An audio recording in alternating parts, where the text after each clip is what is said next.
أعوذ بالله من الشيطان الرجيم. بسم الله الرحمن الرحيم.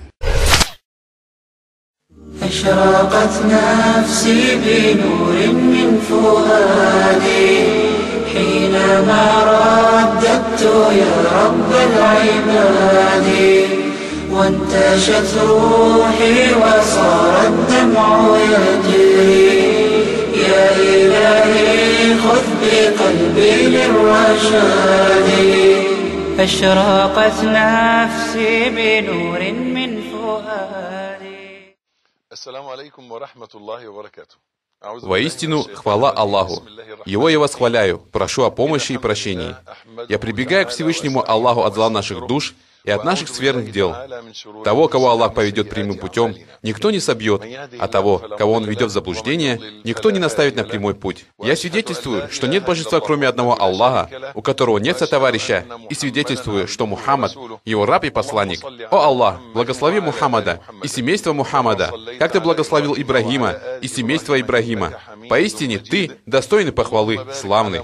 О Аллах, ниспошли благословения Мухаммаду и семейству Мухаммада, как Ты ниспослал его Ибрагиму и семейству Ибрагима. Поистине Ты достойный похвалы, славный.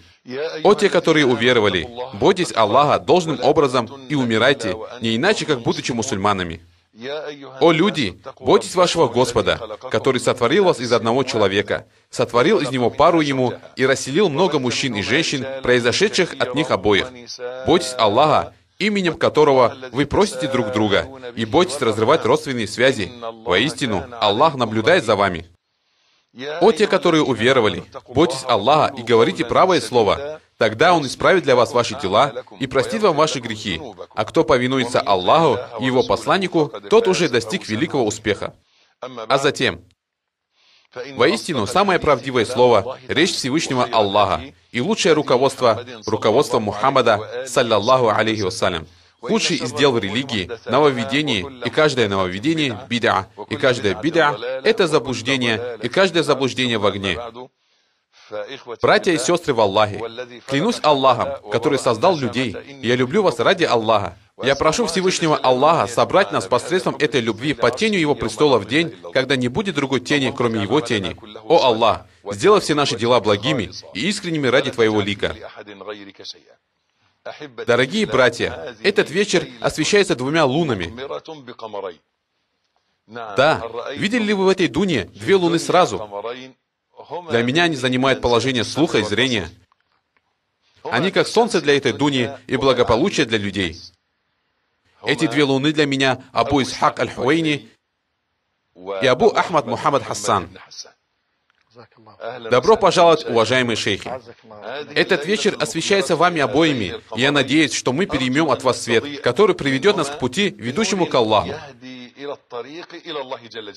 Братья мои, мой Господь сказал, и самые истинные слова — это слова моего Господа. Аллах предписал, победу непременно одержим я и мои посланники. Также мой Господь сказал истинные слова, и Он наимудрейший судья. Он — тот, кто отправил своего посланника с верным руководством и религией истины, чтобы превознести ее над всеми остальными религиями, даже если это ненавистно многобожникам. Любимые мои братья, посланник Аллаха, мир ему благословение Аллаха, сказал: «Аллах, не перестань взращивать в этой религии людей на повиновение Ему». Несмотря на все войны, ведущиеся с исламом, на издевательство над исламом и отвержение исламских законов, люди не перестают толпами входить в эту религию. Наша молодежь, юноши и девушки, невзирая на окружающие их искушения и различные страдания и переживания, не перестают придерживаться ислама. И возрастает число юношей, отпускающих бороду, и девушек, носящих никаб. Однако в этих ли внешних проявлениях содержится истинное соблюдение религии, которое мы хотим? Это будет темой нашего сегодняшнего разговора. Братья и сестры, мы проведем серию бесед под названием «Важные беседы для наставления уммы». В нашем разговоре будут принимать участие два шейха, соизволения Всевышнего Аллаха. Первая наша встреча будет носить название «Молодежь и соблюдение ислама, тревоги и надежды». Брат мой юноша, пройдем со мной, чтобы получить советы от двух шейхов, обладающих большим опытом и знанием. И пусть они скажут тебе, куда и как тебе идти от исходного пункта.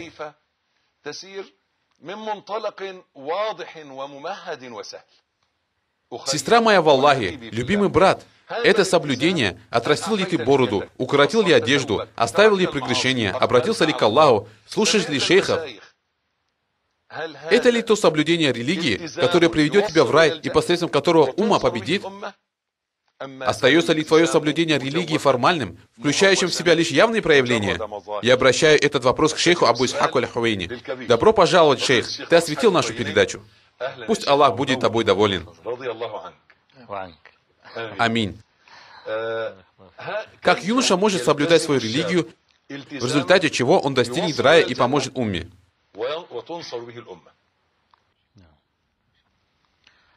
Хвала Аллаху, который раскрыл сердца мусульман к прямому пути и опрокинул сердца беззаконников, которые не воспринимают мудрость.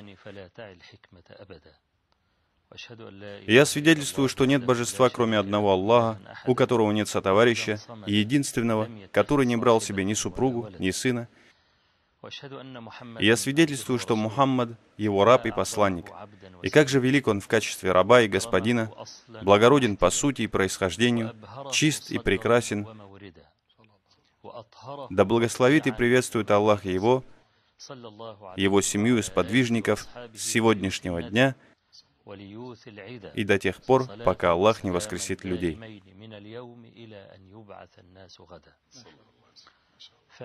На самом деле, мне кажется, что этот вопрос является основой всего нашего разговора и темы. Потому что соблюдение религии — это не борода и не укорачивание одежды, хотя при соблюдении религии и необходимо отращивать бороду и укорачивать одежду. Это внешний вид. Это знамя, без которого армия не может сражаться. Да. Взоры людей привязываются к знамени. Если знамя упало, они понимают, что предводитель убит. Поэтому люди всегда особо тщательно следили, чтобы знамя не страдало в сражении, ведь все на него смотрят. То есть внешний вид — это как знамя? Да, это знамя, это заглавие, символ, знак, у которого есть свои шариатские положения. И пророк, да благословит Аллах его и приветствует, сказал, как приводится в хадисе Абу Хурайры: «Клянусь Аллахом, вы не зайдете в рай, пока не уверуете. И вы не уверуете, пока не полюбите друг друга. Не указать ли мне вам на то, посредством чего вы сможете полюбить друг друга? Распространяйте среди вас салям. Говорить ассаляму алейкум, как мы знаем, допустимо только мусульманину. К немусульманину запрещено обращаться со словами ассаляму алейкум. Если у мусульманина нет символа, который бы указывал на то, что он мусульманин, как, например, борода, то этот великий исламский обряд, совершение которого помогает зайти в рай, прекратится. Это же относится и к словам «Ярхамукуллах», когда мусульманин чихает, и другие подобные слова. Поэтому, когда Умар ибн аль-Хаттаб видел, что какой-нибудь немусульманин пытался внешним видом выдать себя за верующего, то он бил его. Бил, да. Он бил его. Почему? Потому что среди мусульман есть права, которые относятся только к ним, но не к кафирам. И борода — это символ. Поэтому раньше, с начала 80-х годов, бородатого человека называли соблюдающим, Да. так как борода в то время встречалась очень редко. Еще такого человека называли брат. Да, брат, на самом деле, раньше бородатых мужчин было мало. Борода бросалась в глаза. Однако это не значит, как считают многие люди, что ношение бороды — это странность и редкость, и что в этом есть какая-то слабость. Нет, напротив, в ней сила. Например, раньше во всем моем районе было только 6 бородатых мужчин. Мухафази. Во всем районе я знал адреса каждого из этих людей, знал, как у них дела, болеют они или нет. Да. Спрашивал о них, поклонялся посредством моей любви к ним в Аллахе. И я садился на велосипед и ехал к некоторым моим братьям на большие расстояния, которые я сейчас, например, преодолеваю за 15 минут на машине. И как ни странно, на велосипеде я также доезжал до них за 15 минут. И вот я подумал, почему же сейчас на машине я доезжаю до них за такое же время, как раньше на велосипеде, и не больше? Я понял, что раньше меня питало чувство любви к ним. Именно оно несло меня к ним, а не велосипед. Настолько сильно я хотел доехать до них и справиться об их делах и новостях. Когда же многие люди ответили на дават и стали соблюдающими, несмотря на малое количество проповедников, в ряды соблюдающих попали люди, которые раньше не были такими. Зашли. Да, зашли. Например, раньше было 6 бородатых, а сейчас их многие тысячи. Однако это количество бородатых не может найти для себя достаточного количества наставников. И не найдя себе наставника, он возвращается к своей прошлой жизни, но уже теперь с бородой, и совершает уже различные нарушения, нося при этом бороду. Будучи бородатым. Конечно, мы не скажем ему «сбрей бороду, раз ты что-то нарушаешь». Это недопустимо. Мужчине нельзя брить бороду, даже если он грешит. Однако мы должны направить его к истине и наставить. Сегодняшний интерес и одобрение бороды — это следствие возврата человека к любви ко Всевышнему и к сунне пророка Мухаммада, саллаллаху алейхи вассалям. Даже если человек грешит. И эта любовь к сунне представляет собой плоды работы исламских проповедников, которые продолжали работать в тени в течение 25 лет. Никто не знал о них. Они обходили деревни, поселения, в то время как другие люди спали, они были в работе. Они проводили очень много времени в дороге. Или больше 6 часов. Или даже больше времени, в зависимости от расстояния, на котором находилось нужное им место. Все эти долгие годы они продолжали так работать, после чего Аллах разрешил своей религии показаться и воспрянуть. И вот тогда появились подобные каналы. Я хотел сказать, что канал Ар-Рахма новый. И другие спутниковые каналы также появились недавно. Мне кажется, что возможностей у них очень много. Шейх Абу Исхак, я еще вернусь к нашему разговору. Позволь мне обратиться к шейху Мухаммаду Хассану. Большое количество соблюдающих мусульман, как сказал шейх, сейчас их тысячи тысяч. И недостаточное количество наставников. Большое число соблюдающих людей и недостаток наставников. Является ли это прямой причиной того, что соблюдение религии у многих превращается в пустую формальность, форму без содержания? Хвала Аллаху, и да пребудет мир и благословение над нашим пророком Мухаммадом, над его семьей и всеми сподвижниками. Да приветствует Аллах нашего шейха Абу Исхака и шейха Абу Аля. Я беру в свидетеля Аллаха, что я очень счастлив, что эти два шейха находятся здесь. Я извиняюсь, но это я вас пригласил. Да воздаст Аллах за нас и за ислам мусульманам благом. Как я сказал, вы для меня занимаете положение слуха и зрения. Да сохранит тебя Аллах, шейх. И я скажу, как шейх Абу Аля, что я приветствую эти две луны, которые светятся в небе, канала Ар-Рахма. И я прошу Всевышнего Аллаха, чтобы Он принял от нас и от вас наши благие дела. Что же касается твоего вопроса, то он очень важный. И нет сомнения в том, что одна из самых опасных причин пропасти, которую мы можем сейчас видеть, Да. между формальным соблюдением религии и истинным ее соблюдением, одна из главных причин этого — это недостаток настоящих талантливых наставников. Как уже говорил шейх, и пусть Аллах воздаст ему благом, соблюдающих людей вначале было мало. И, возможно, эти благородные люди могли найти для себя шейхов, ученых. Имели такую возможность. Да, они могли найти перед собой человека, который бы направил их в любое время. И они могли задавать ему вопросы и получать ответы об Аллахе и его посланнике. Все ошибки и погрешности встречаются из-за неправильного воспитания и наставления. Неправильное воспитание или в отсутствие наставников? Воспитание не может быть отдельно от наставников. Хорошо. Шейх, сейчас проблема молодежи в том, что молодой человек хочет, чтобы шейх Абу Исхак Аль-Хуэйни был его наставником, чтобы его наставлял шейх Мухаммад Хасан. А шейхи Абу Исхак Аль-Хуэйни и Мухаммад Хасан не могут воспитать всех, они занимаются другими делами, да и здоровье уже не то. Хвала Аллаху, Господу миров. На самом деле, дел много. Как шейх говорит, 3 часа туда, 3 часа обратно. Мы ехали в Бальтым за 6 часов, в Махмудию, на краю Мухафасы Ад-Дакахлия.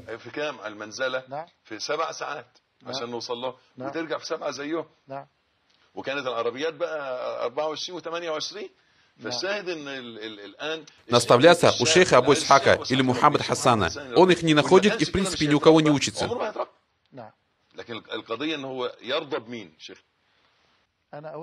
Я хочу объяснить моим любимым братьям, что в этой сфере были допущены определенные ошибки. Пророк, да благословит его Аллах и приветствует, не воспитывал лично всю умму, каждого отдельного человека по очереди. Поистине пророк, да благословит его Аллах и приветствует, воспитал уникальное поколение Корана. Сподвижников, да будет доволен ими Аллах. Затем сподвижники отправились в разные точки мира, следуя пророческому манхаджу. И по милости Аллаха мы можем видеть учеников Абдуллы ибн Мас'уда, учеников Ибн Аббаса, учеников Мусаба ибн Умейра, Муаза ибн Джабаля и так далее и тому подобное. И сейчас молодой человек не должен привязываться к одному из символов даавата, привязывать свою учебу или изучение религии к тому, чтобы сидеть на собраниях такого-то шейха, либо вообще ничего не учить. Я скажу, что по милости Аллаха, велик Он и славен, эти шейхи взрастят новое поколение. И это поколение распространится, чтобы воспитать следующее поколение и так далее. Это тот путь, по которому шел пророк, да благословит его Аллах и приветствует, в сфере воспитания. Что же касается того, чтобы юноша ходил к определенному шейху и посещал его уроки, он, например, может пойти к шейху Абу Исхаку или к шейху Мухаммад Хусейн Якубу и найдет его занятым и не имеющим возможности выслушать. Быть может, у шейха не будет времени, чтобы выслушать и дать детальный правильный ответ. То есть он не сможет детально ответить из-за нехватки времени. И я уже сам выбираю между двумя положениями. Либо польза от него будет общей для уммы в целом, либо польза от него будет для одного человека или для нескольких учеников. В силу нехватки времени, недостатка прилагаемых в направлении даавата усилий и распространенности заблуждений, шейхи считают, что предпочтительнее первое, чтобы их влияние оказывалось на большее число людей. Я скажу, что ошибки, произошедшие в вопросе воспитания и наставления, а этот вопрос нельзя рассматривать отдельно от самих воспитателей и наставников, стали одной из главных причин этой пропасти между пытающимися соблюдать религию мусульманами, которые переняли внешнее проявление ислама, но не внутреннее. Что мы можем теперь сделать, чтобы исправить воспитательный вопрос? Что сейчас может делать наставник? И я бы хотел объяснить, что проблема с наставником в том, что он должен находиться в одном конкретном месте, в отличие от учителя. К примеру, сегодня я должен отправиться в определенные районы, чтобы прочитать там лекцию. Лекция посвящена определенной теме, о которой слушатели не знали, а после лекции узнали. И так я могу обучать людей, объезжая различные города. Но я не могу наставлять их и воспитывать. Ведь наставник должен оставаться на одном месте. И то, что таких наставников сегодня мало, плохо, хотя нашей вины в этом нет. Раньше, в начале распространения даавата, ты должен был ехать в различные населенные пункты, чтобы направить людей к сунне. Это было обязательно. Было сложно сидеть только в своей мечети, оставляя без внимания всю остальную страну. Поэтому, возможно, научная сторона увеличилась за счет воспитательной стороны. Поэтому сегодня мы можем найти человека, который, казалось бы, обладает знаниями, но, несмотря на все это, остается невоспитанным и безнравственным. Знание может притеснять как правитель. Оно обращается к сердцу, в отличие от правителя, который обращается к телу. Перед тем, кто сильнее меня, я могу опустить свой взор и при этом проклинать этого человека. Но люди ученые овладевают сердцами путем аргументов. И ты можешь увидеть, как сказал Всевышний Аллах, они отвергли их несправедливо и надменно, хотя в душе они были убеждены в их правдивости. Я хочу сказать, что при воспитании необходимо оставаться на одном месте, что крайне сложно ввиду недостаточного количества тех, кто призывает к сунне. Абдулла ибн Мубарак говорил, когда у нас появлялись плохие предположения и мысли, мы шли к Фудейлю ибн аль-Лайяду, и мы смотрели на него и на его лицо, которое было подобно лицу женщины, потерявшей ребенка. Джафар бин Сулейман ад-Дубай сказал, что когда у него появлялись плохие предположения, он отправлялся к Мухаммаду ибн Васи'у. И этот Мухаммад ибн Васи'у был одним из передатчиков хадисов от Анаса, и на его лице были две черные заметные линии из-за того, что он много плакал. Говорят, что Ибн Аль-Каима, Ибн Таймии тоже были такие. Тоже? Я хочу сказать, что человеку, который хочет получить наставление, может хватить и одного мгновения. Главное, чтобы его сердце при этом присутствовало. Он может пойти к шейху, чтобы спросить у него фатву или попросить совета в решении проблемы. И он видит, что шейх занят, и он не должен тратить зря свое путешествие. Пусть посмотрит на шейха, на его лицо, как он обращается с людьми, как он слушает, как он работает. Но он хочет говорить с ним, чтобы его выслушали. Он хочет высказаться. Что ему делать? Проблема в том, что он хочет говорить с шейхом, потому что считает, что именно это решит все его проблемы. Это связано с тем, что шейхи достигают такого уважения и почтения только после гигантской проделанной ими работы. Иногда ко мне подходят люди и говорят: «Шейх, мы хотим, чтобы ты пришел на такое-то собрание для достижения мира». Я говорю: «Сегодня я занят, но я отправлю одного из моих лучших учеников, чтобы решить вашу проблему». Он говорит: «Нет, прийти должен именно ты». Знаете, почему это? Потому что уважение решает проблему.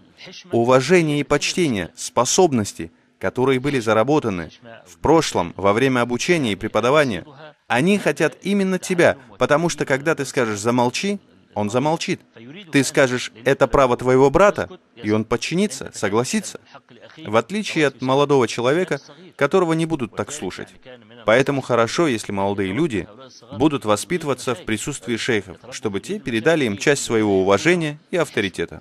Я хочу сказать, что, возможно, не обязательно идти к шейху. Ты можешь говорить с другими людьми. Если же ты пойдешь и увидишь шейха, он даст тебе быстрый совет. Я хочу спросить, если человек доволен имамом ближайшей к нему мечети, хорошего брата, который уже давно следует дорогой ислама, он доволен им, тот воспитывает его и наставляет, достаточно ли ему будет такого наставления? Клянусь Аллахом, я считаю, что нашим братьям и сестрам сегодня нужно стремиться к тому, чтобы воспитывать самих себя путем поклонения Всевышнему Аллаху. Самих себя, самовоспитание. Да, самих себя, потому что они не найдут достаточно свободного времени у шейхов, которых они любят, чтобы сидеть с ними и воспитываться через них. Я скажу, что если сначала молодой человек будет воспитывать сам себя, то пусть особое внимание обратит на поклонение Аллаху, велик он и славен. Потому что я вижу, что в наше время эта сфера далека от идеала, хотя в ней и содержится одна из главных причин очищения души. Поклонение. Виды поклонений. Например, днем юноша бегает за шейхами. Но если ты будешь искать его ночью, то не найдешь его из числа тех, кто совершает ночное стояние. Если ты будешь наблюдать за тем, как он получает знания, каково его усердие, то обнаружишь, что он, возможно, ищет какие-то отрывочные слова, чтобы потом похвастаться этим перед своими друзьями. Чтобы юноша держал уразу в понедельник и четверг, а не только в Рамадане. Каждую ночь делал ночной намаз. А если пропустит, пусть делает дополнительный намаз днем. Не забывал делать зикр. Конечно. Это как раз та самая воспитательная программа. Пусть он придерживается ее. Например, ко мне приходит много наших любимых братьев, и один говорит: «Я хочу требовать знания». Я отвечаю: «Выучи наизусть Коран». Потому что есть огромная разница между человеком, который начинает брать исламские знания, выучивая наизусть книгу Аллаха, и человеком, который начинает свою учебу с любой другой вещи. Если этот человек действительно честен и правдив, то через несколько месяцев он придет ко мне и скажет: «Я выучил книгу Аллаха». Я даю ему другую книгу. Так и происходит на самом деле. Я даю ему одну из книг по вероубеждению, говорю: «Начни с такой-то книги. Если у тебя есть какие-то сомнительные вопросы, то мы встретимся и обсудим их». Я решаю его проблемы с помощью Всевышнего Аллаха, и он уходит. Это мой путь. Я говорю, воспитание должно совершаться путем поклонения Аллаху, путем требования знаний, путем слушания шейхов на этих каналах, который даровал нам Аллах. Многие из наших учеников из Марокко, Туниса, из Алжира, из Саудии и других стран Персидского залива хотели бы видеть шейха Абу Исхака. Теперь же они могут его увидеть, сидя перед экраном телевизора. И в этом также содержится воспитание и наставление. Затем перенеси свои знания в свою повседневную жизнь. Поклонение Аллаху, благонравие. И, иншаллах, в результате ты обязательно увидишь человека, воспитанного на истине, даже если ты лично не ходил к шейху. Да. Джазак Аллаху хейран. Наш шейх Абу Исхак. В каком году ты поступил на факультет иностранных языков? В 75-х, в 76-х годах. В 75-м. Уважаемый шейх Абу Исхак родился в деревне Хуэйн, мухафизе Кафр аш-Шейх, а потом переехал в Каир.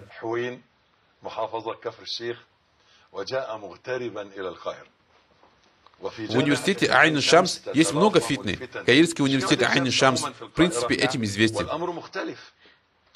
Уважаемый шейх Мухаммад Хасан оставил Аль-Мансуру и свою деревню Диму в египетской провинции, приехал в Каир и поступил в Каирский университет на информационный факультет.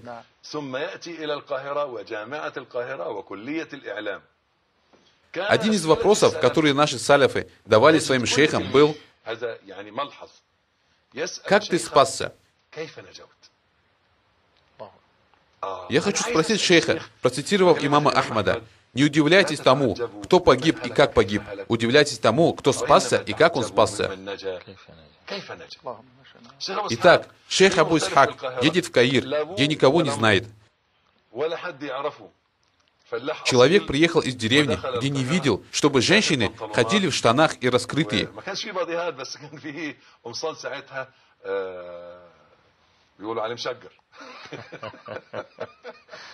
Как спасся Абу Исхак? Я прошу Аллаха, чтобы я спасся. Аминь. На самом деле, Извиняюсь, что прерываю. Многие молодые люди говорят: шейхи не знают, как мы живем, в чем мы живем.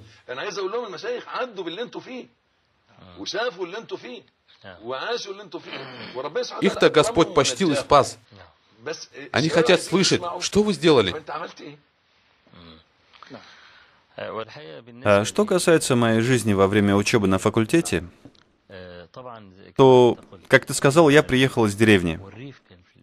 Деревня обладает особенной самобытностью. Там была настоящая, природная жизнь. И мы прибыли в город, будучи одетыми в деревенскую одежду. И, надо сказать, мы не сняли ее. Нет, мы не сняли ее. Так вот, когда я поступил в университет, на факультет испанского языка, за мной неотступно следовала одна вещь, которая не давала мне обращать внимание на что бы то ни было, кроме учебы. И это было определение цели. Это было задолго до того, как я хотел поступить на медицинский факультет. Стараясь походить на своих братьев, а в то время все они учились на медицинском факультете, впоследствии стали врачами, знаете, это была наша старая мечта, которую поддерживал мой старший брат. Да благословит его Аллах и дарует ему постоянный успех. И это была мечта — основать больницу, где бы работали все братья, и у каждого была своя специализация. Но в действительности, по некоторым причинам, я не смог поступить туда, хотя в последние годы моей учебы в старшей школе у меня были высокие баллы. И из-за различных проблем, вещей, я все-таки не смог сдать экзамены на необходимые баллы. И однажды у нас была механика. Я не смог ответить на 2 вопроса из 3. И я сказал: все, я провалюсь на экзамене. И в тот момент я решил, что не пойду на экзамен. И вот тогда один человек пришел к моему брату в Каире и сказал ему, чтобы он убедил меня идти на экзамен. И что даже если я останусь на второй год, хоть как-то сдав экзамен, это все-таки будет лучше для меня, чем я пойду в тот же класс, провалив экзамен. И я пошел на экзамен. Я пошел без всякого внимания, заинтересованности. Это был итоговый экзамен, и я писал в ответах, что придется. В общем, в итоге я получил около 80 баллов и хотел остаться на второй год. Но мне сказали, что это запрещено. Мой дядя по матери, да смилуется над ним Аллах, сказал мне, что я неудачник. Вопрос неудачника был для меня очень тяжелым. Я не считал себя неудачником. И было неприятно слышать такие слова. И слово «неудачник» сильно на меня подействовало. Оно возбудило во мне дух вызова. Значит, его слова принесли пользу. Да, это было лучше. Это было лучше, чем оставить меня без внимания. Субханаллах. Плохое слово может привести к благу. Дух вызова проснулся в моем сердце. Как это я неудачник? Я должен доказать, что я не неудачник. Я начал ходить по всем отделениям факультета, и в отделении английского языка меня спросили, говорю ли я по-английски, а я сам из деревни Хувейн, где никто не говорит по-английски. В общем, английский мне не подошел. Я пошел на французское отделение, потом на немецкое отделение. У немцев такой язык, как будто бы кто-то булыжниками кидается. Я на него не пошел. Итальянский мне понравился.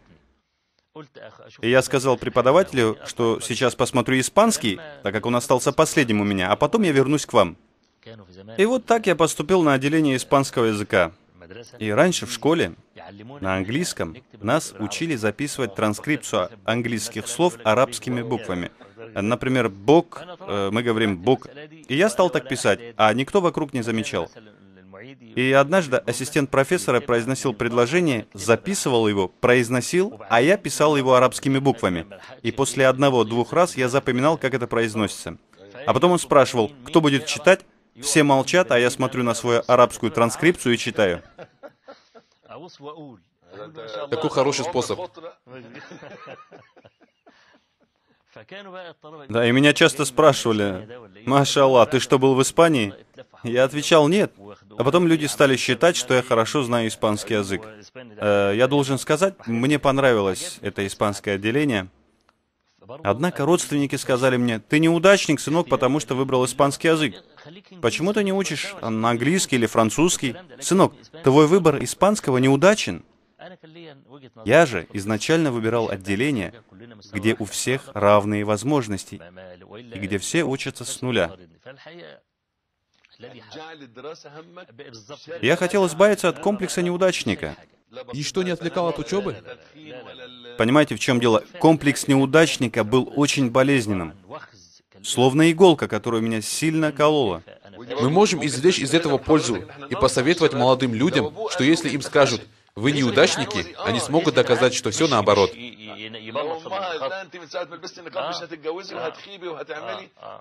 Вопросы фитни, которые окружают нашу молодежь сегодня, вопрос страстей, девушек, интернета, чата. Что мы можем сказать нашей молодежи, которая в этом живет? Как они могут спастись? Им нужно определить цель. А что делать с глазами, которые все видят? Я хочу сказать, что даже в религии часто бывает так, что у молодых людей не бывает определена цель. То есть я должен ставить перед собой цель, а потом не отвлекаю ни взор, ни сердце от этой цели. Я часто повторяю слова, которые говорил шейх Аль-Альбани, что причина его успеха в хадисе, что он поставил себе с самого начала цель выучить хадисы с нуля.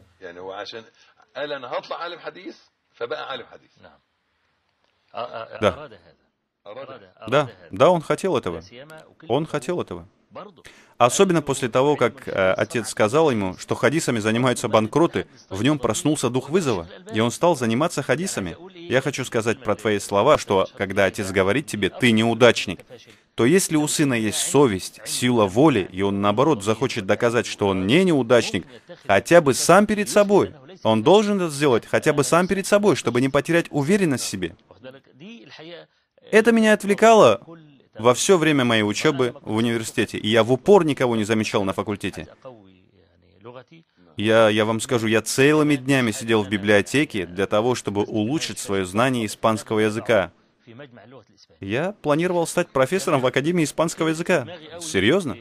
И уже в конце первого учебного года я стал замечать, что моя память стала гораздо лучше, так как я почти все время проводил в библиотеке. Это занимало все мое сердце. Читал? Это полностью занимало мою душу. Уважаемый шейх Абу Ахмад Мухаммад Хасан, да полюбит тебя Аллах. Аминь. Что ты делал на факультете информации после своей деревни Диму? Что ты делал со студентками, деканшами? Как ты спасся? Посредством чего Аллах тебя спас? Посредством милости Аллаха, а потом через знание священного Корана. Маша Аллах. Шейх Мухаммад с детства учил Коран. У Аллаха просим помощи. Посредством милости Аллаха, а потом через знание священного Корана. Я скажу, что то благо, в котором я пребываю, исходит из этого, так как я никогда не расставался с Кораном. Когда ты поступил? В начале 80-х. В 80-м. Да. По милости Аллаха, Коран всегда был со мной. И я советую нашей молодежи гордиться книгой Всевышнего Аллаха и предпочитать ее всем остальным учебникам. Я отправляю послание Корана ко всем юношам и девушкам. Когда девушка видит студента, который по милости Всевышнего Аллаха опускает взор, видит, что самая верхняя книга в его стопке книг — это книга Аллаха, велик Он и славен, она понимает, что у него свой путь. Затем Аллах даровал мне свою милость в том, что я призывал людей к Нему. Я помню, как я был имамом в мечети студенческого городка в Каире и внимательно относился к тому, чтобы еженедельно давать уроки в общежитии. И по милости Аллаха, я помню, что эти мечети были очень тесными. И иногда мы даже поднимались на крышу здания, потому что студентов было слишком много. И ты сам знаешь, что студенческая почва плодородна для даавата, особенно во время сессий. Я до сих пор помню, как будил студентов общежития на утренний намаз. И по милости Всевышнего Аллаха, велик Он и славен, а затем посредством Корана и призыва. Я был занят, и хвала Аллаху, Он спас меня от всяких искушений. Джазакаллаху хейран. Шейх, мы всегда говорим молодежи о благочестии к родителям.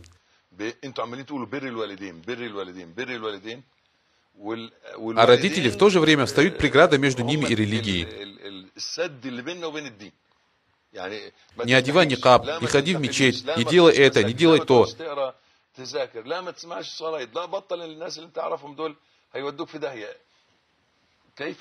Как можно спастись в этом случае? Вы знаете, что тот, кто несет знамя да'вата, знамя призыва, хотя бы внешне, в своем внешнем виде, обязательно должен обладать исламским нравом. До того, как мы будем порицать родителей, мы должны порицать молодежь, которая стала соблюдающей, не сделав самого главного. Например, возьмем человека, у которого был хороший нрав до того, как он стал соблюдающим и отпустил бороду. Слово «ильтизам», «соблюдение» — это большое слово, которое означает далеко не одну бороду. Однако это как минимум знамя, символ того, кто начинает соблюдать религию. Он отращивает бороду, укорачивает одежду, и вот тут ошибка происходит по незнанию, из-за растерянности в некоторых ситуациях, когда человек не знает, как поступить. Я не говорю, что он нарочно проявляет упрямство и непослушание родителей. Нет. Он в растерянности. Родители делают грех, а он не хочет делать грех. Родители зовут его смотреть фильм, к примеру, а он не хочет его смотреть. И в то же время он в замешательстве, не знает, как поступить, что делать, и иногда, к сожалению, поступает плохо. Но на самом деле, если этот молодой человек будет правильно обращаться с родителями, будет терпеть их, то это будет хорошо. Особенно учитывая то, что Всевышний Аллах говорит: «А если они будут сражаться с тобой, чтобы ты приобщил ко мне сотоварищей, о которых у тебя нет знаний, то не повинуйся им, но сопровождай их в этом мире по-доброму». И если они будут сражаться с тобой, значит то, что каждый раз, когда они видят тебя, они призывают тебя к куфру. Это также значит, что при этом они могут бить тебя, не давать денег. Зачем? Чтобы ты сделал куфр. И вместе с тем, что говорит Всевышний Аллах? Сопровождай их в этом мире по-доброму. Есть также хорошие слова, которые сказал Хаким ат-Тирмизи: «Нет такой ноши, которая была бы тяжелее, чем благочестие. Кто проявил к тебе благочестие, тот укрепил с тобой отношения. Кто же оттолкнул тебя, тот отпустил тебя». Аллаху Акбар. Знаешь, может, после возвеличивания Аллаха попросим благословения для нашего пророка? Да благословит его Аллах и приветствует. Алейхиссаляту вассалям. Кто проявил к тебе благочестие, тот укрепил с тобой отношения. Кто же оттолкнул тебя, тот отпустил тебя. Посмотрите на Урву ибн Масуда ас-Сакафи, который при подписании Худайбийского договора сказал пророку, да благословит его Аллах и приветствует: «Я не вижу вокруг тебя никого, кроме сброда». На что Абу Бакр очень грубо ответил ему. И пророк, саллаллаху алейхи вассалям, спросил: «Кто это сказал?» Ему ответили: «Это Абу Бакр». Тогда Урва сказал ему: «Если бы я мог, то тоже ответил бы тебе».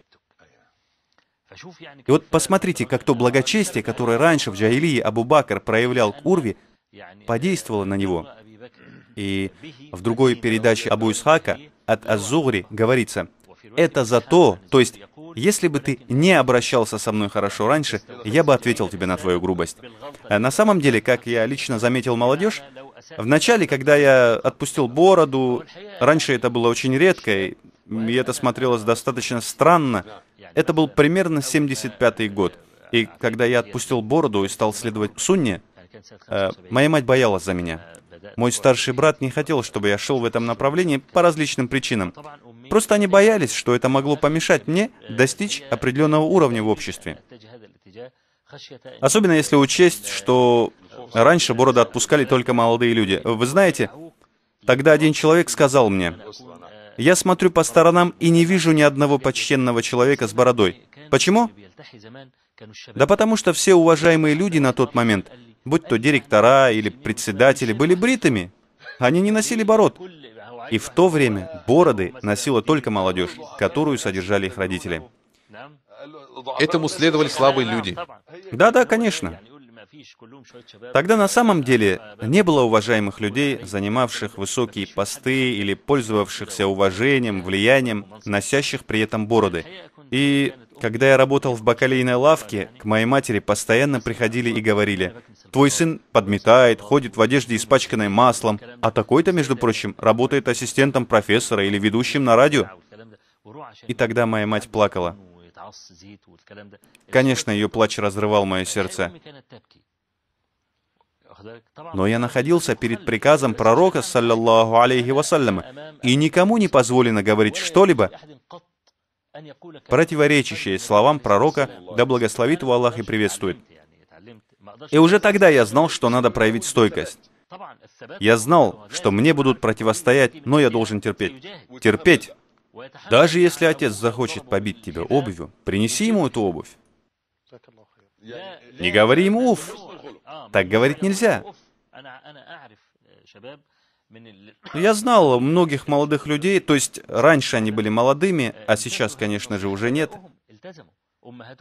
И их отцы и матери также стали соблюдающими мусульманами. И был такой благословенный для всей семьи ребенок, который своим благонравием успокаивал своих родителей, достигая при этом высоты благочестия к родителям, и вся семья стала соблюдающей. Иногда ребенку говорят: «Не делай намаз в этой мечети». Он идет и все равно делает намаз в своей мечети. Мы же скажем: делай намаз в той мечети, где тебе приказывает молиться твой отец. И если же отец приказывает тебе делать грех, все, не слушай его, не повинуйся. Терпи при этом страдания и обиды. Да, безусловно. То есть надо проявлять стойкость, терпение. Шейх, могу ли я сказать, что соблюдение религии проходит через стадии, подобные стадиям жизни человека? Детство, отрочество, молодость, взрослость, зрелость. Правда ли, что соблюдение ислама проходит эти стадии? Если это так, я хочу спросить, когда молодежь созреет? Да, я согласен с тобой в этом. Об этом развитии, происходящем при соблюдении религии. И нет сомнения в том, что все мы прошли эти стадии. Иногда я говорю, что какой-то человек сейчас находится в состоянии отрочества, в том, как он соблюдает свою религию. Действительно, соблюдение религии развивается вместе с развитием человека в научной и практической сферах. Я хочу донести до молодежи, чтобы они не расстраивались и не торопились.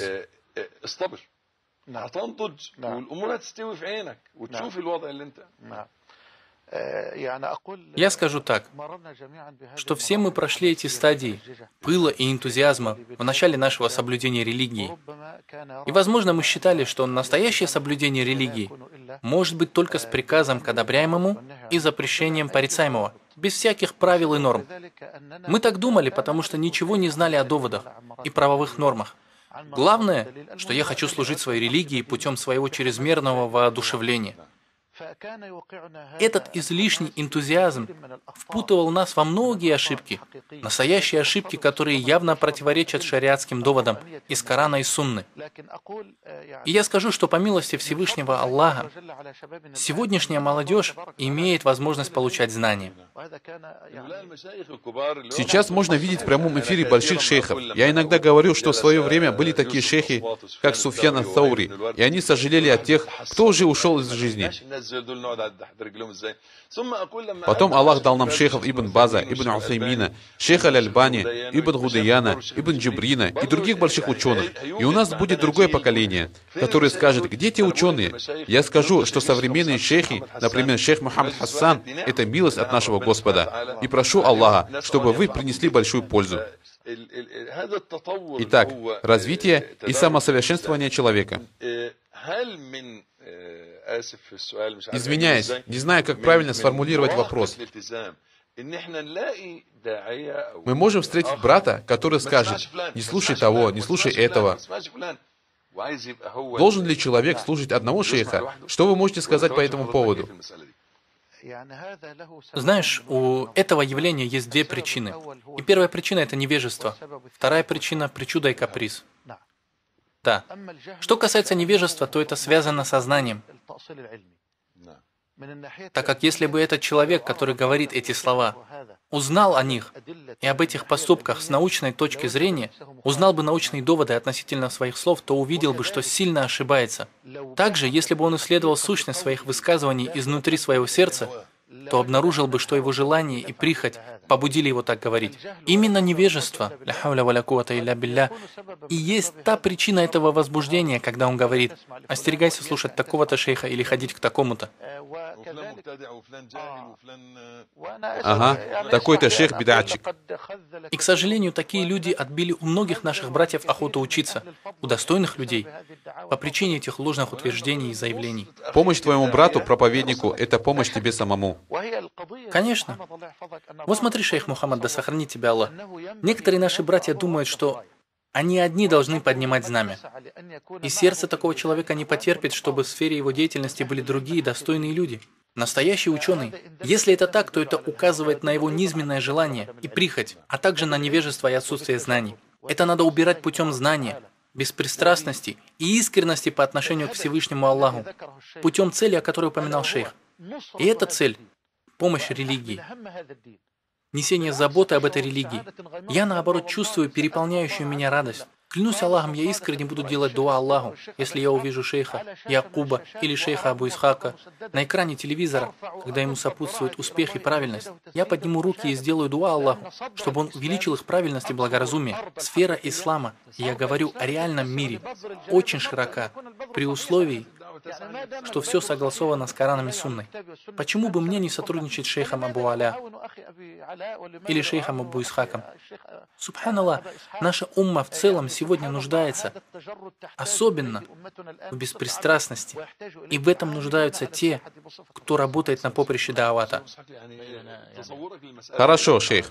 Шейх Абу Исхак, что ты думаешь по этому вопросу? Я бы хотел добавить к тому, что сказал Абу Ахмад, да сохранит его Аллах, историю, которая случилась с Суфьяном ибн Уейной.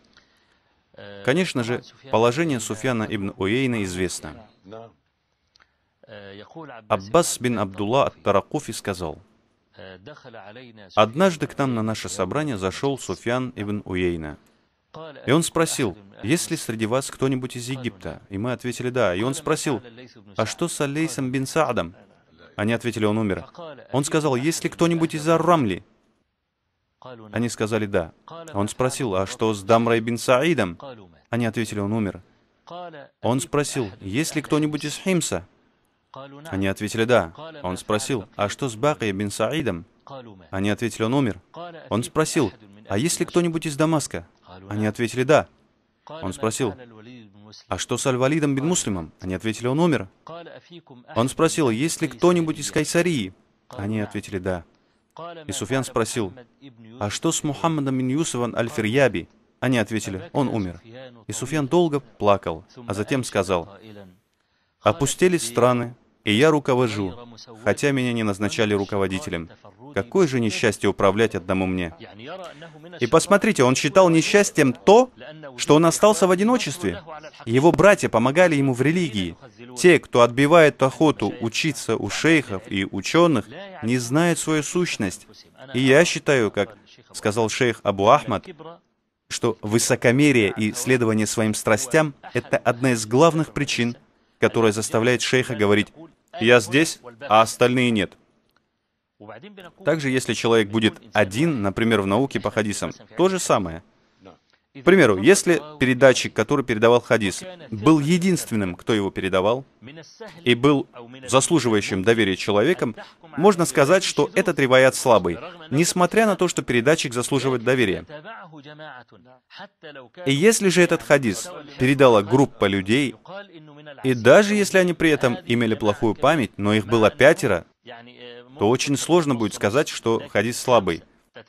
А хотя можно легко сказать, что хадис слабый, если его передал один человек, даже заслуживающий доверия. И нет сомнения, что невежественные люди хотят, чтобы ученых было мало, потому что их малочисленность и унижение связаны с друг другом. Они идут в паре. Если в городе есть только один проповедник, а его противников много, они могут захотеть напасть на него. Если же ученые будут везде, то невежды и грешники и нечестивцы будут бояться их власти. Вот в этом и заключается разница между поколениями наших предков, когда ислам правил людьми и когда первое слово было за учеными.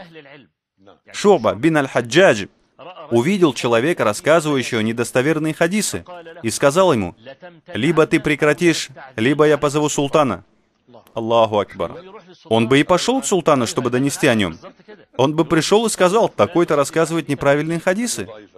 Например, слабые. Они действовали согласно чести ислама, от лица религии. Нет сомнения, что в большом количестве ученых, даже если мы предположим, что я имею возражение против какого-то шейха или проповедника, в этом есть благо. Нет сомнения, что в большом количестве ученых есть благо. И мы живем во время, когда настоящих ученых очень-очень мало. Так дай же ему работать. Исправь его ошибки. Да, советовать, вместо того, чтобы позорить друг друга, отправь ему послание. Это реальность, о которой я узнал опытным путем. Если же мы рассмотрим все вопросы, мы увидим, что мы согласны с друг другом в 90% вопросов. Или даже больше 90%. Меня связывают с этим человеком 90%, а всего 10 разделяют. Поистине это удивительно. Человек во время наготы оденет заплатанную одежду, он не выкинет ее, он прикроет свой аурат одеждой и пойдет даже в заплатах. Сделай же твоих братьев по давату, по призыву, как заплатанную одежду. И если ты найдешь нормальную одежду, то выкинешь заплатанную. Однако сегодня нам крайне нужны все они. У каждого свои способности, и у каждого есть свои ученики. Ты видишь, как плакал Суфьян, когда спрашивал о своих товарищах ученых, требовавших исламское знание? Мне понравилось, как он помнил имена шейхов из каждого города. В каждом городе. Нам тоже можно ознакомиться с разными шейхами, упоминать их в дуа, спрашивать о них. Я бы хотел, чтобы ты дал совет нашей молодежи. Когда дают заключение по поводу людей, такой-то плохой, к этому не ходить и так далее. Этот вопрос также относится к науке о хадисах. Почему? Потому что переданные сообщения можно опровергать. К примеру, сегодня молодой человек приходит ко мне и говорит: «Я слышал, что такой-то нововведенец». Я спрашиваю: «От кого ты это слышал? Кто тебе это сказал?» Возможно, у этого человека есть свои интересы, или, возможно, между ними какая-то вражда. Тогда это сообщение не следует принимать.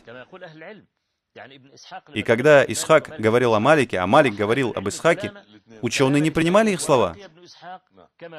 Если мы будем порочить репутацию каждого, чья справедливость известна, словом любого неизвестного человека, в мире не останется ни одного ученого.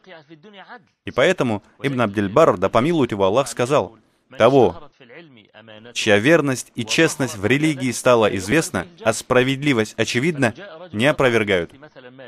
Если человек придет и будет порицать, например, имама Малика или Аль-Бухари, Ахмада, Муслима, мы отвергнем его слова по причине достоверности и честности этих людей.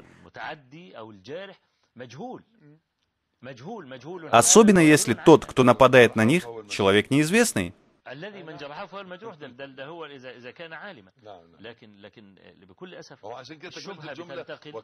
Его слова можно было бы принять, если бы он сам был ученым. То есть нападки его не принимаются. И пусть Аллах укрепит нашу молодежь.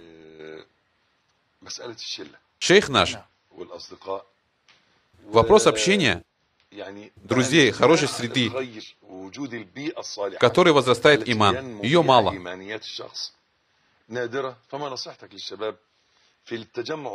Что вы можете посоветовать молодежи в плане объединения при разногласиях и соперничестве? Да. Объединение и избегание разногласий.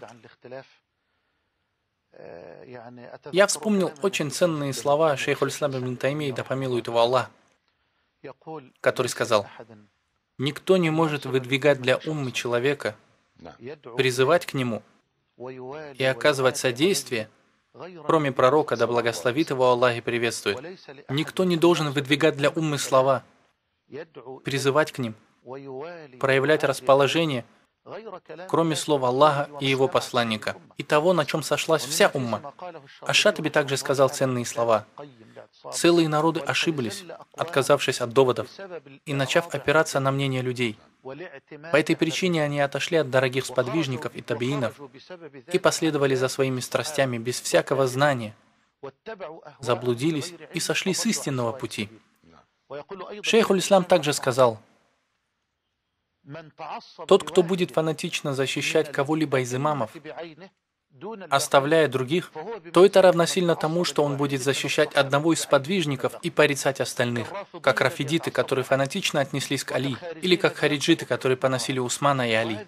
Это пути страстей. Нашей молодежи не надлежит разделяться по причине этих лживых заявлений. Брат мой, не следует только из-за того, что ты услышал от своего друга порицание в адрес какого-то человека, также его порицать, не выслушав его, не послушав, что он говорит об Аллахе и его посланнике, а затем то, в чем этот человек допускает ошибку. Касается ли она книги Аллаха и сунны его посланника, Тому, кто противоречит доводам из книги Аллаха и сунны его посланника, обращается совет. Если мое мнение не совпало с твоим, ты ошибаешься в таком-то вопросе, и нет такого благородного человека, у которого не было бы ошибок, потому что совершенство принадлежит только Аллаху велик он и славен. Я даю возможность этому брату признать это. Он может говорить со мной по телефону, отправить ко мне одного из своих учеников или вежливое письмо, чтобы сказать мне, что я ошибся там-то и там-то, с доводами. И я прошу Аллаха, чтобы Он очистил нас и вывел нашу молодежь из этой реальности. Вторая часть – это социальная. Изменение среды по милости Аллаха велик он и славен. Сегодня молодой человек может найти такую среду общения, найти среду, которая поможет ему поклоняться Аллаху и придерживаться религии. Я скажу, что в том же университете, о котором говорил Абу Аля, училось две категории юношей. Одна несла заботу об этой религии. Училась благая и чистая группа юношей. Но в том же самом обществе ты можешь видеть и опустившуюся, потерянную молодежь. Среда одна, реальность одна, страсти одни и те же, сомнения одни и те же. Но вместе с этим эта группа спаслась по милости Всевышнего Аллаха, а другая группа утонула в море страстей и погрязла в сетях сомнительных вещей. Поэтому я скажу нашей молодежи, которая спрашивает, где находится нужная им среда, посмотрите на своих братьев в этой среде. По милости Всевышнего Аллаха, их лица сияют, потому что они занимаются призывом и делами религии. Они ходят между своими братьями, и даже среди учителей, чтобы те услышали от них об Аллахе и Его посланнике. Поэтому ни одному из наших сыновей и юношей не следует приводить в качестве аргумента то, что они не могут найти среду. Среда найдется, при условии, что ты будешь ее искать. Человек на религии того, кого он любит. Посмотрите же на того, кого вы любите. Пророк, да благословит его Аллах и приветствует, дал приказ молодежи: не общайся ни с кем, кроме верующих, и пусть твою еду ест только богобоязненный. Джазак Аллаху хейран. Шейх, вопрос важный и опасный. Мы много о нем слышим. Все об этом говорят. Вялость. Я называю это ленью. Абу Исхак, да сохранит его Аллах, полюбит его и будет им доволен.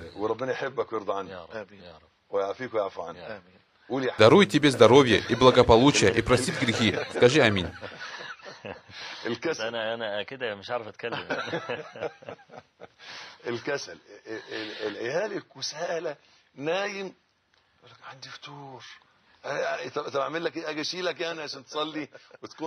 Скажите нам что-нибудь по этому вопросу. Охлаждение, вялость. Лень в том, чтобы получать знания. Лень да'авати к Аллаху. Лень в том, чтобы совершать поклонение Аллаху. Лень в том, чтобы служить какую-нибудь службу для мусульман. Как можно вылечить это бедствие? Поистине, основа этого вопроса заключается в том, о чем я недавно говорил относительно саморазвития в соблюдении религии. Когда молодой человек становится соблюдающим, читает жизнеописания сахабов, табиинов или больших ученых, то он пытается подражать им, но не может. Пытается подражать еще раз и опять не может. Он падает, терпит неудачу. Какая же причина этого? Например, он читает о Суфьяне ас-Саури. Я говорю о Суфьяне ас-Саури, чтобы не упоминать сахабов пророка, саллиллаху алейхи вассалям. Возьмем того, кто жил позже. И как мы видим, Суфьян прилагал очень большие усилия, как в поклонении, так и в получении знаний.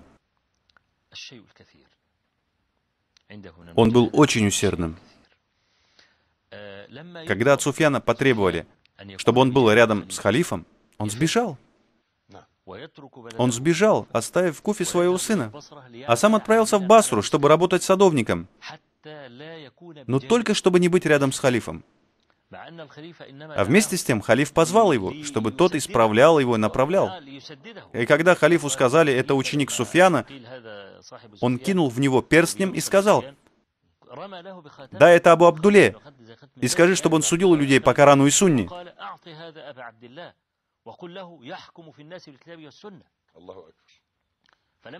А после того, как ученик пошел к Суфьяну и передал ему слова халифа, он ответил: Ты правда веришь тому, что они говорят? Клянусь Аллахом, я не боюсь того, что они будут меня унижать. Я боюсь, что они будут почитать меня. И я не увижу порицаемого в порицаемой вещи.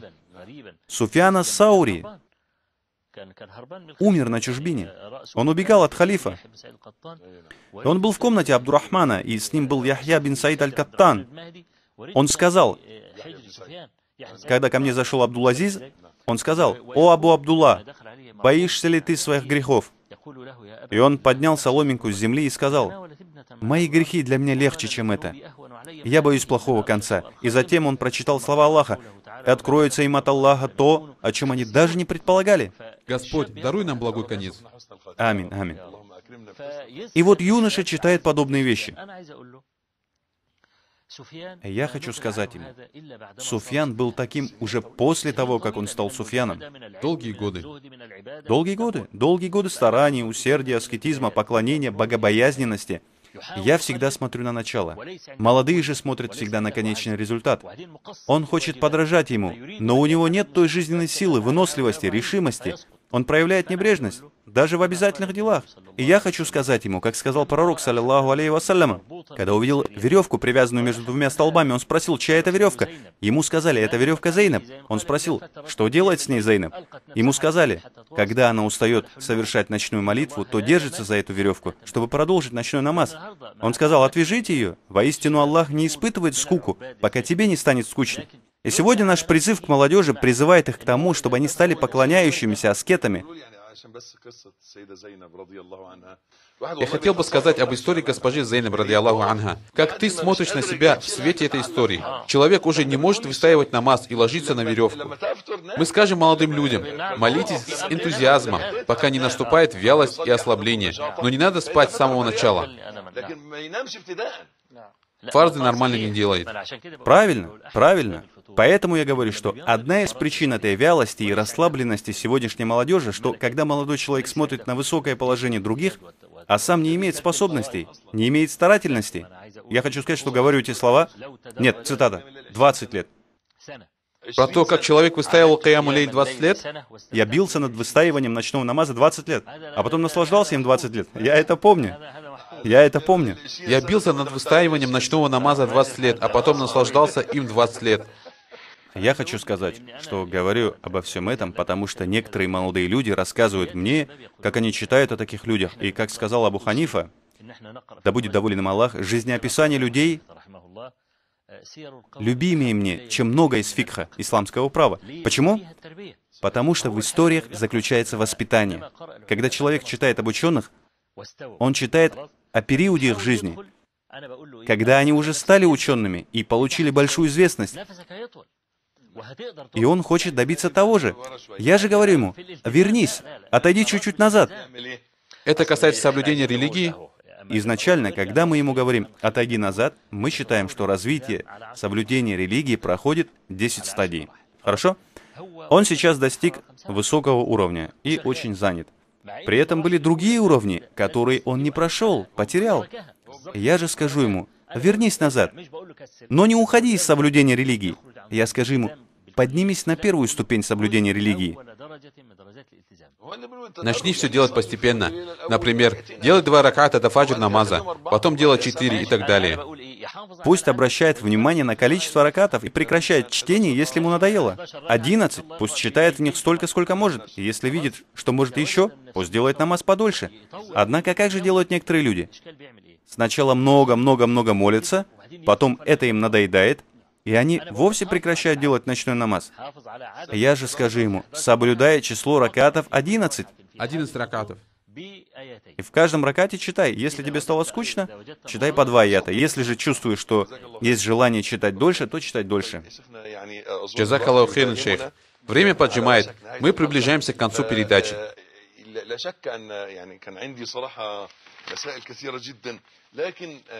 Ко мне пришло много сообщений, но в последние минуты я бы хотел затронуть 2 вопроса. Вопрос получения знаний. Откуда надо начинать? Куда направляться? Должен ли молодой человек ходить по шейхам и изучать различные предметы, термины хадисов, акиду? Или же ему надо самому покупать книги известных ученых и изучать их, либо поступать куда-то. Что вы можете посоветовать в этой области?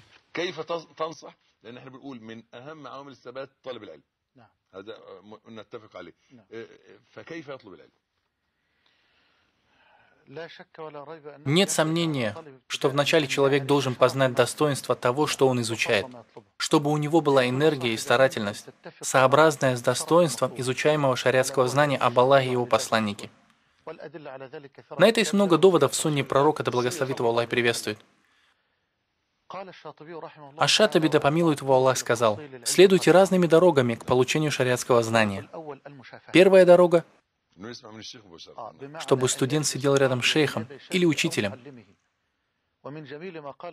Аш-Шатаби сказал, что Аллах открывает знания студенту, который сидит с шейхом или учителем, лучше, чем если он сидит один. Вторая дорога возвращает к вопросу, что лучше, сидеть у ученого или изучать книги. Вторая дорога – изучение книг, при условии, что студент понимает все необходимые термины, иначе он может все не так понять. Поэтому я говорю, что одна из самых нужных глав в Сахихе Бухари – это глава о понимании в науке. Глава о том, что знание должно быть прежде слов и дела, и глава о понимании в религии.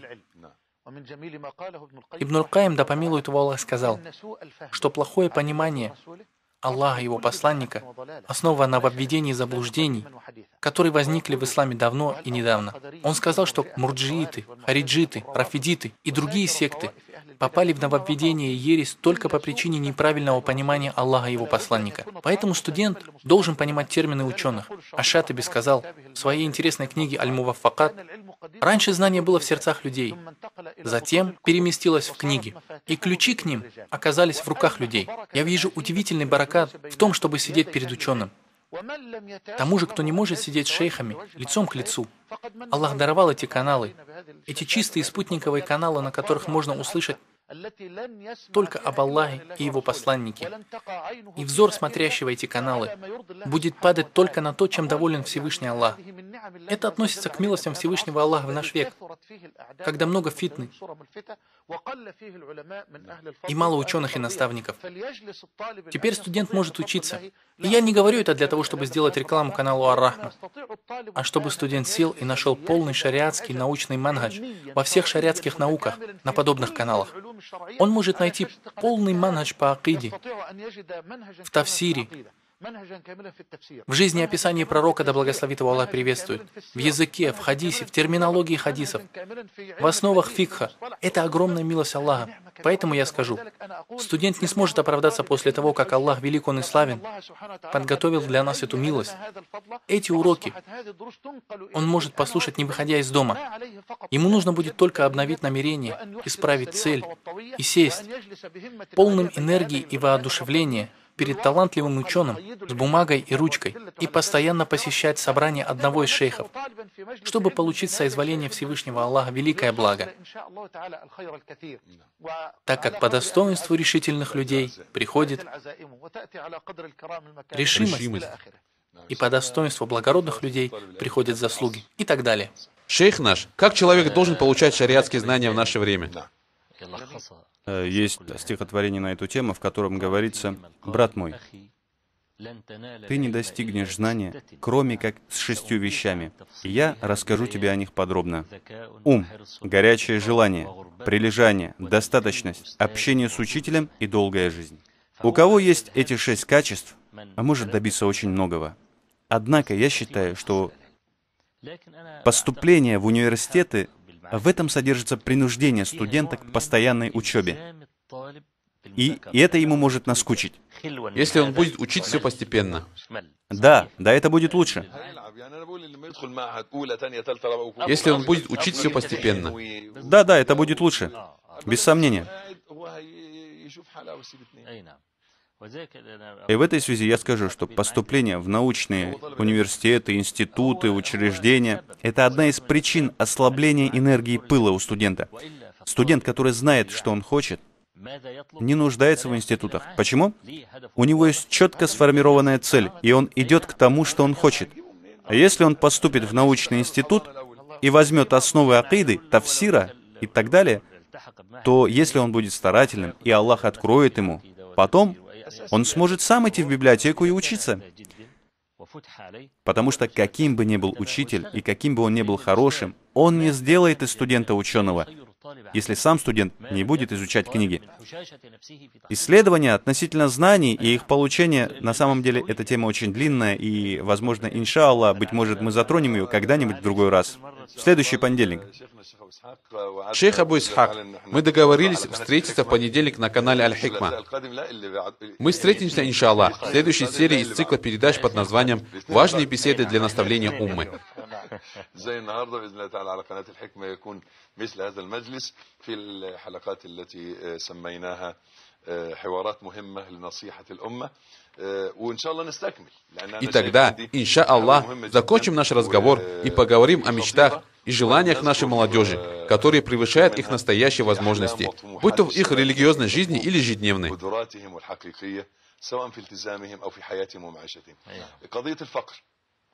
Вопрос бедности и существующей безработицы, дороговизны. Вопрос мечети. Перешло ли оттуда знание на экраны телевизоров? Запрещенные шейхи, у которых появился шанс преподавать в мечети.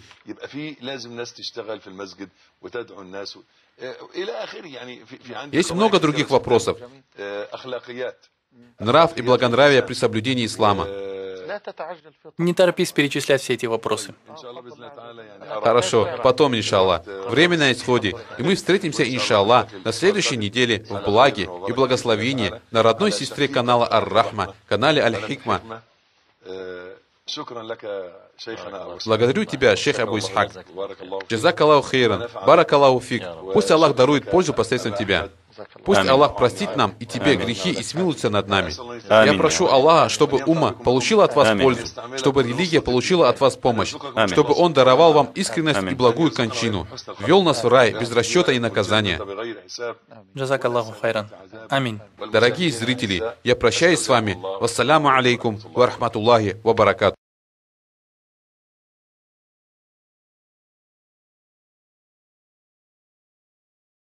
Хорошо.